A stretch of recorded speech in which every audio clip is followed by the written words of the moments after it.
Sayyidina Ali itu sebenarnya heran, ini kok tumben-tumben Rasulullah salat subuhnya juga agak siang, karena matahari sudah hampir terbit. Begitu salam Rasulullah juga tanya, ini ada apa ini? Ternyata kejadiannya luar biasa. Rasulullah begitu mau iktidal, berdiri, baru berdiri dari ruku, ya ternyata punggungnya ditahan oleh malaikat. Tujuannya apa? Biar Sayyidina Ali nutut kepada salat subuh berjamaah.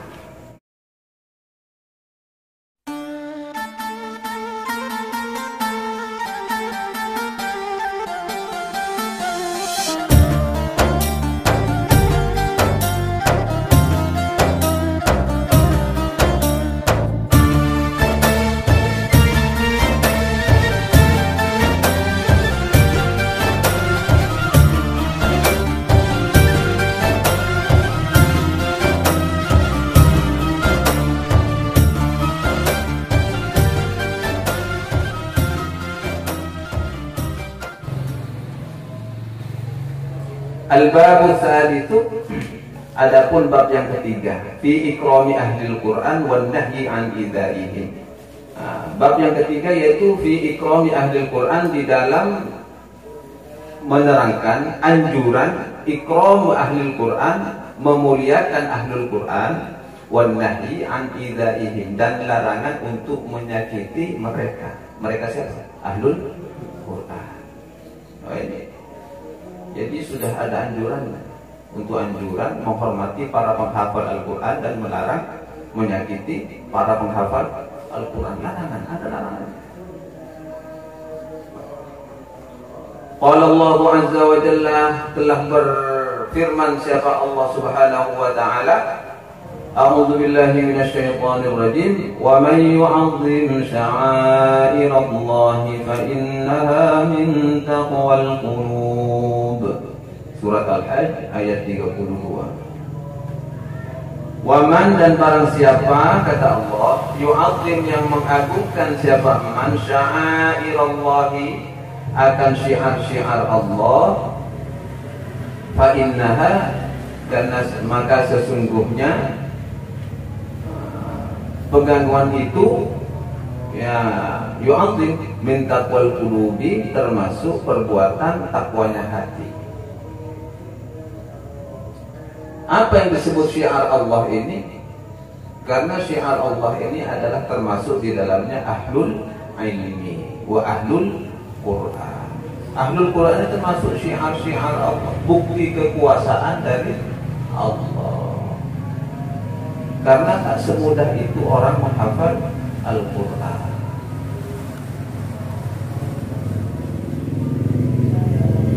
Karena Al-Quran itu sendiri adalah bukti kekuasaan Allah. Orang yang menghafal Al-Quran berarti masuk ke dalam syiar Allah, karena sudah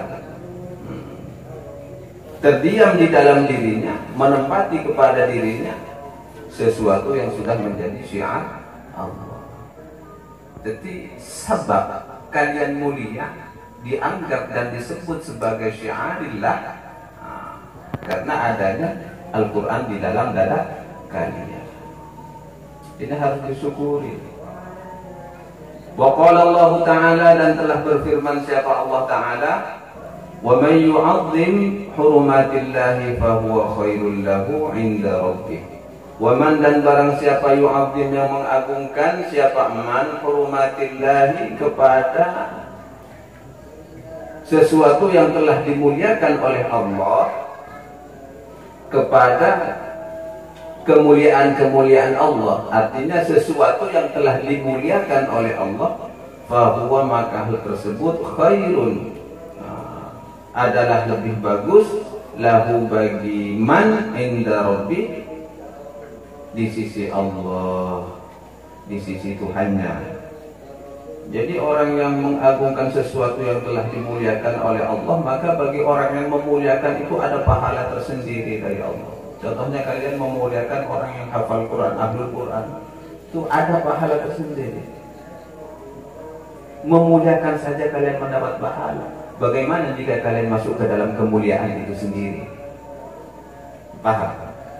Memuliakan hurmatilah, sesuatu yang dimuliakan Allah itu kalian mendapat pahala. Lantas bagaimana jika kalian menjadi kemuliaan itu sendiri? Paham ya? Jadi pahalanya bisa pahala kuadrat ya? Pahala kuadrat. Surat Al-Hajj ayat 30. Wa qala ta'ala, dan juga telah berfirman siapa Allah Ta'ala, waqfir janahaka liman ittaba'aka minal mu'minin. Waqfir, dan rendahkanlah janahaka. Nah, kalau janahun ini maksudnya sayap. Yang disebut sayap ini sebuah bentuk ketawaduan, sikap. Waqfir, dan rendahkanlah janahaka, sikapmu, liman ittaba'aka, kepada orang yang mengikutimu. Di sini kepada Rasulullah ya. Rasulullah ini kan orangnya sudah kualitasnya luar biasa. Asyraful anbiya wal mursalin, khairu khalqillah, ya. Akramu khalqi wa afdalahum ladaihi, kan paling mulianya. Tapi Allah memerintah juga kepada Rasulullah ini kan. Ayat ini turunnya kepada Rasulullah agar Rasulullah juga senantiasa memiliki rasa penghormatan kepada orang mukmin. Orang mukmin siapa? Kalau dulu orang mukmin yang detik pasti hafal Quran, mukmin. Karena tak mungkin mereka mengimani apa yang menjadi tanda-tanda kekuasaan Allah kecuali dengan Al-Quran. Sehingga dengan pengkajian-pengkajian, hafalan yang sudah ditadaburi menjadi sebuah bentuk keyakinan dan menimbulkan keimanan di dalam hati mereka. Surat Asy-Syu'ara ayat 215. Wa qala ta'ala, dan telah berfirman siapa Allah Subhanahu wa ta'ala, walladzina yu'dunal mu'minina wal mu'minati bighairi maktasabu faqad ihtamalu buhtanan wa itsman mubina. Walladzina, dan orang-orang, yu'duna, yang menyakiti siapa orang, al mu'minina, kepada orang mukmin, wal mu'minati, dan orang mukminat, bighairi, tanpa ada apa-apa sesuatu, iktasabu, yang melakukan siapa mereka orang mukmin. Artinya bighairi maktasabu, tanpa ada kesalahan yang jelas dari mereka, begitu. Kalau bahasa anunya kan begitu. Bighairi, tanpa ada sesuatu, iktasabu, yang melakukan siapa mereka orang mukmin. Artinya tanpa ada mereka melakukan apa-apa. Mereka tak melakukan apa-apa, tiba-tiba disakiti aja, dizalimi. Faqad ihtamalu, maka sungguh-sungguh ihtamalu, menanggung mereka orang alladzina, buhtanan, kepada kehinaan, wa itsman mubina, dan dosa yang sangat nyata. Jadi kalau sudah hafal Al-Quran, dalam pandangan Allah berarti dianggap mukmin. Kalau sudah mukmin terus disakiti, maka orang yang menyakiti pasti itu tanggungannya, pertanggungjawabannya berat di hadapan Allah. Semoga dengan hafalan Al-Quran yang kalian miliki, kalian diangkat derajatnya oleh Allah menjadi golongan orang yang mukmin, orang-orang yang berkualitas keimanannya bagus, sehingga layak mendapat perhatian langsung dari Allah. Karena orang mukmin itu senantiasa orang yang mendapat perhatian dari Allah langsung.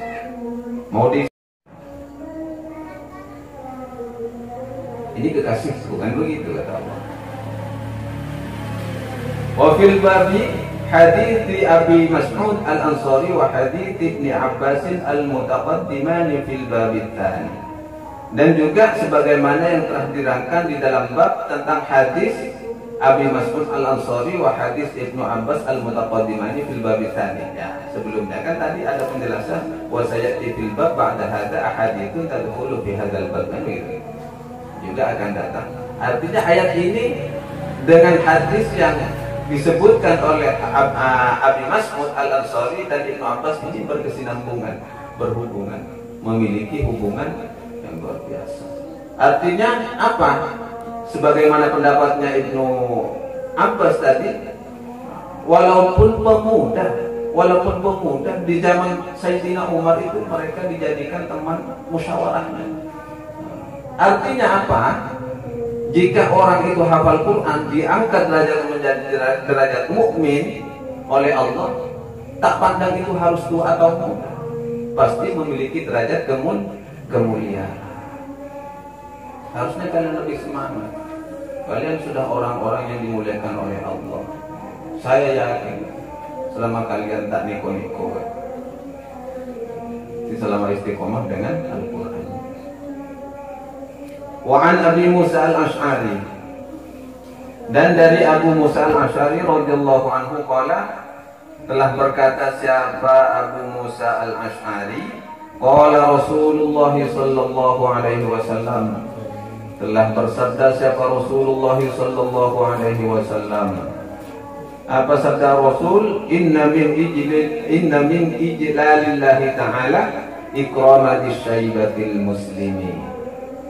Sesungguhnya min ijlalillahi ta'ala termasuk tanda-tanda atau termasuk dari golongan orang yang mengagungkan Allah subhanahu wa ta'ala. Apa cirinya? Ikramati syaibatil muslimin, yaitu menghormati disyaibah orang yang sudah tua, al-muslimi ya muslim. Jadi termasuk mengagungkan Allah subhanahu wa ta'ala jika orang tersebut senantiasa menghormati, menghargai orang tua yang beragama Islam.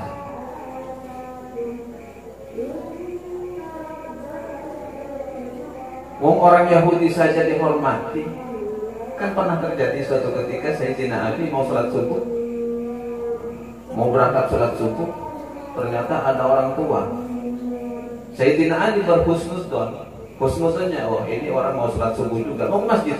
Keluar dari rumahnya Sayyidina Ali, ternyata di depannya ada orang tua. Sayyidina Ali sudah buru-buru karena dianggapnya ini sudah telat.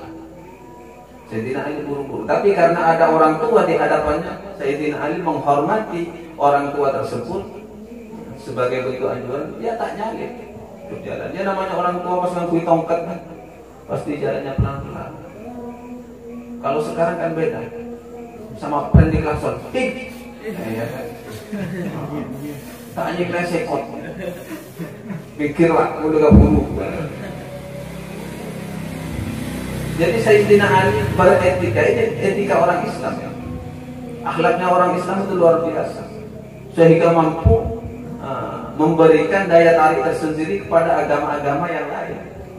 Akhlaknya Islam itu luar biasa, karena Rasulullah diutus diutamakan makarimal akhlak, untuk menyempurnakan akhlak.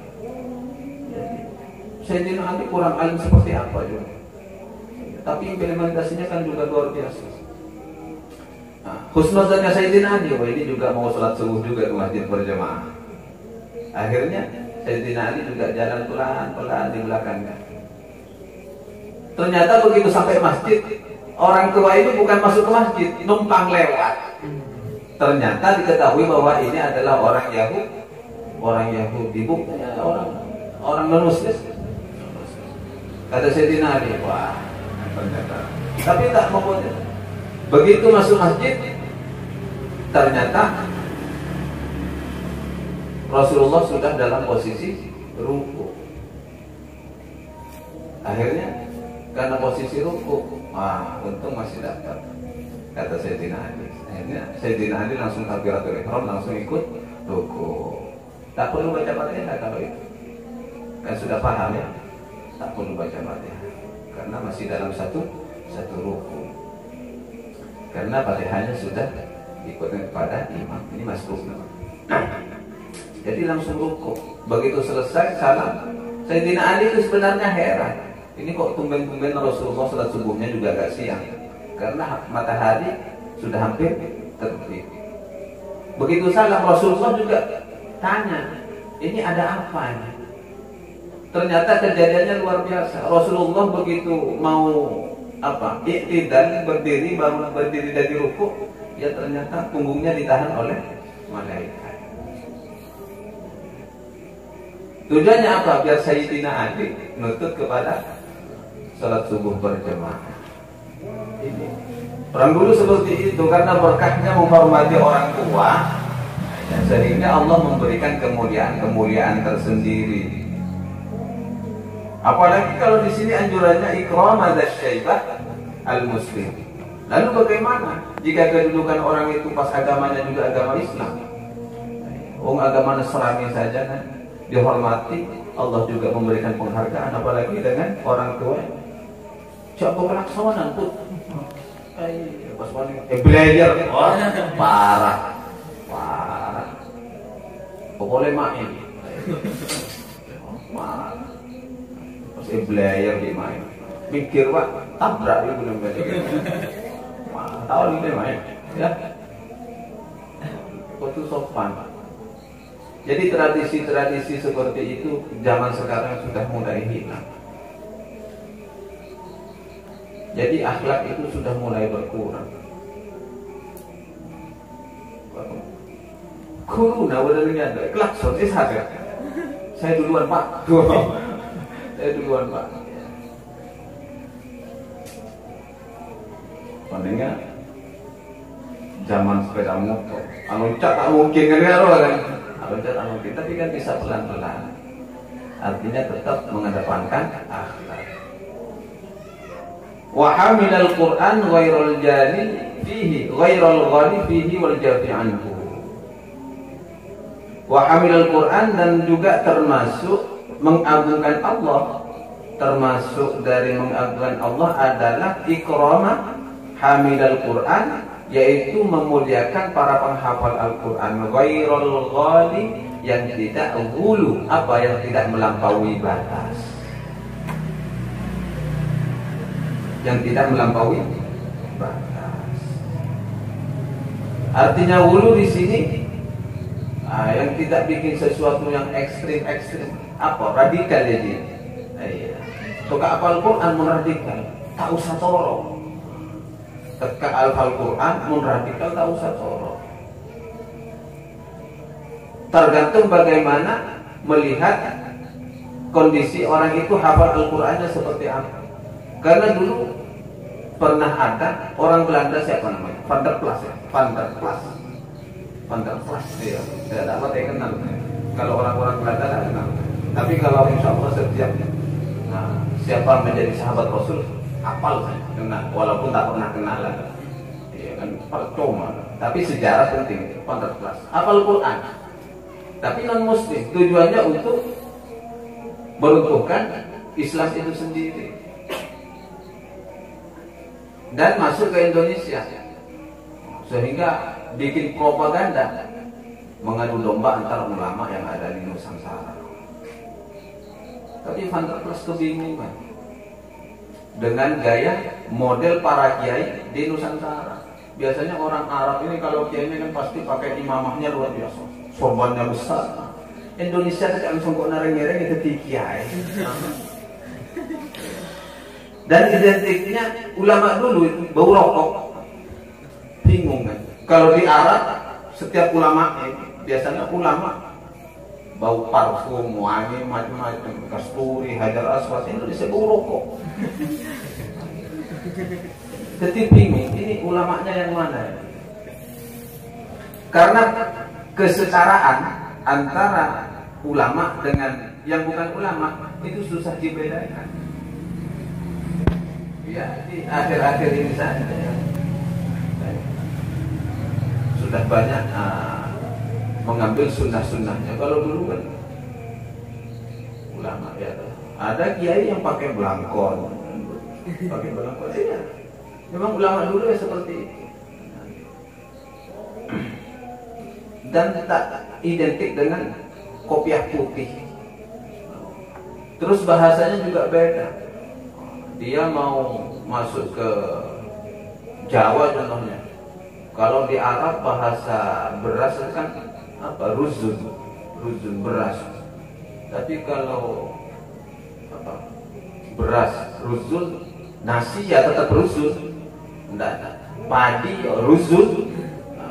Terus masuk ke Jawa, mulai dari gabah, sekam, itu sudah beda-beda. Ini kok banyak bahasa, mau mencuri keilmuan dari sana susah. Masuk boleh ke Madura, tak bisa. Sang boleh. Kemberjeromian, karena di Arab cuma satu bahasanya ruzul. Dia padi ruzul. Sudah jadi gabah itu apa? Ya, jadi gabah. Belum diselip itu belum, ya tetap ruzul. Jadi beras ya tetap ruzul. Jadi nasi ya tetap ruzul. Iya. Mohon kalau bahasa Inggrisnya apa? Rais. Semuanya serba rais. Rais. Ya gabah ya rais. Nasi ya rais. Tapi kalau di Indonesia kan sudah Nusantara itu, banyak bahasa bingung. Karena waktu Van der Plas nyaman, menyamar menjadi seorang syekh dulu, dalam sejarahnya kan pakai gamis juga. Tapi kan repot, orang Nusantara ini, orangnya kecil-kecil, tapi otaknya cerdas. Jadi sampai sekarang Belanda pun tak percaya Indonesia merdeka itu, Belanda tak percaya.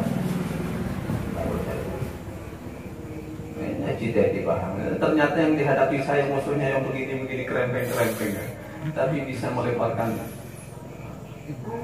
tank sampai berapa kilo. Nah betul tank. Apalagi waktu berapa serangan November itu Surabaya, berapa 4 ya? 4 November ya? 10 November. 10 November ya. Yang dipelopori oleh Ki Abbas Butet. Abbas Butet, ya Hasyim Asy'ari, Kiai As'ad kita ini, guru kita ini, ya, semua ngirim pasukan ke Surabaya. Ternyata sampai sana ngumpul ke Hasyim Asy'ari. Nah, ada begini, jangan nyerang dulu, nunggu Ki Abbas Butet dari Cirebon. Dari Cirebon. Ternyata Ki Abbas Butet waktu itu sudah sampai Semarang naik kereta api.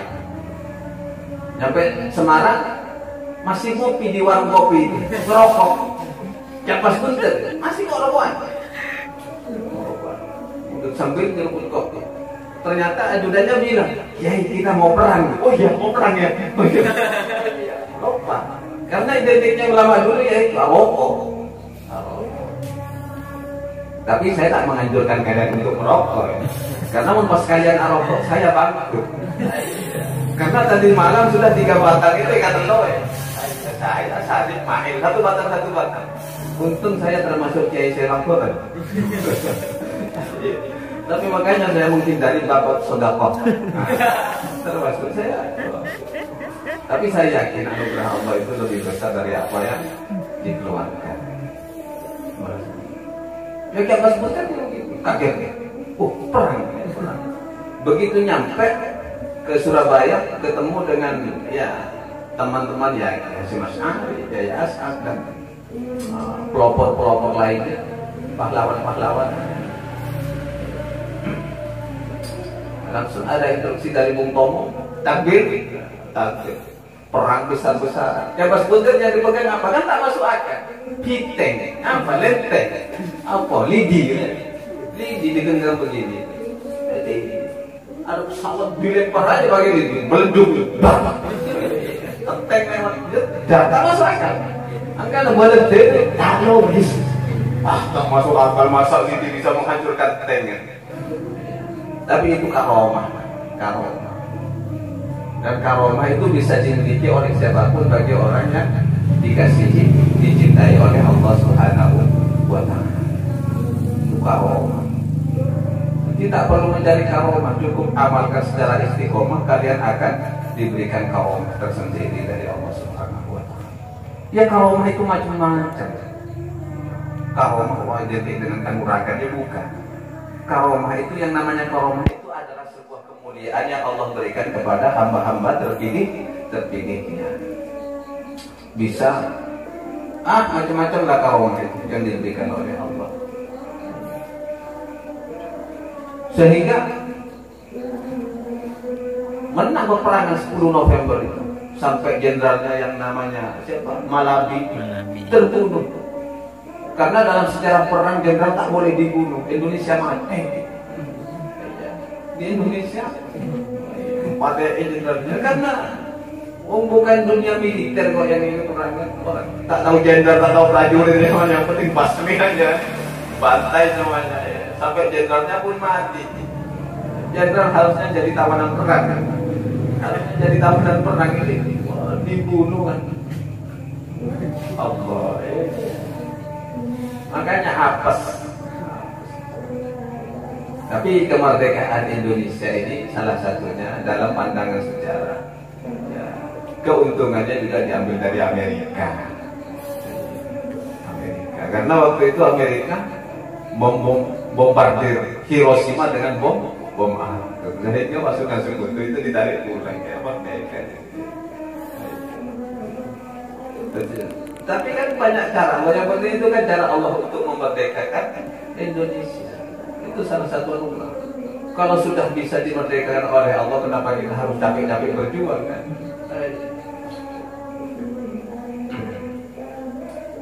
Jadi ulama itu luar biasa. Ya termasuk siapa ulama itu? Di antaranya ya Hamilul Quran. Semoga kalian generasi penerus ulama ke depannya. Hamilul Quran. Ya tapi harus benar-benar Hamilul Quran yang ghairul ghali, yang tidak ekstrim, yang tidak radikal. Wal jafi anhu, dan orang hafal Quran yang tidak mengada-adakan di dalam hafalannya, artinya dia berkata sesuai apa yang termaktub di dalam Al-Quran. Itu jafa namanya, jafa. Apa? Saya tak melerah. Apa bahasanya? Tak nakal. Tidak. Saya bodoh kan ini gimana? Ya, jadi bikin fatwa melalui Al-Quran mengatakan itu. Ya melar namanya. Terus yang ketiga, wa ikramatis sultanil muqsit. Dan juga termasuk dari mengagungkan Allah adalah memuliakan pemimpin al-muqsit yang adil, yang bijaksana. Rawahu Abu Dawud wa huwa hadisun hasanun. Ini adalah riwayat yang diriwayatkan oleh Imam Abu Dawud, dan Imam Abu Dawud mengatakan bahwa hadisun hasanun ini adalah hadis hasan. Ini dari bagian kemuliaan yang dimiliki oleh Ahlul Quran.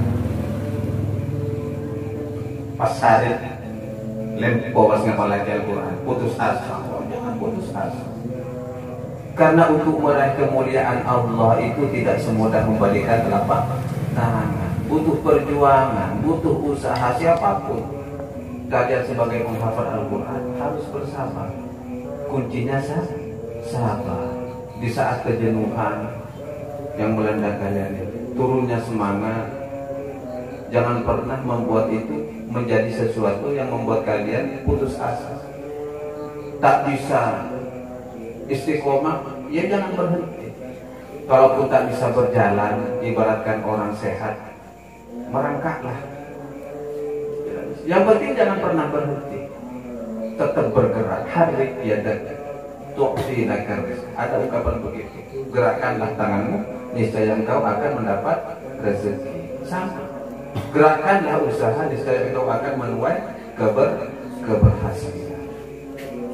Jadi semangat meraih kemuliaan Allah, dan semoga Allah memberikan kemuliaan itu kepada kita semua menjadi ahlul Quran. Ala hadhihi niyyah, wallahu a'lam. Al-Fatihah. Bismillahirrahmanirrahim. Alhamdulillahi rabbil alamin, arrahmanir rahim. Iyyaka na'budu wa iyyaka nasta'in. Ihdinas siratal mustaqim, siratal ladzina an'amta 'alaihim ghairil maghdubi 'alaihim waladdallin. Assalamualaikum warahmatullahi wabarakatuh.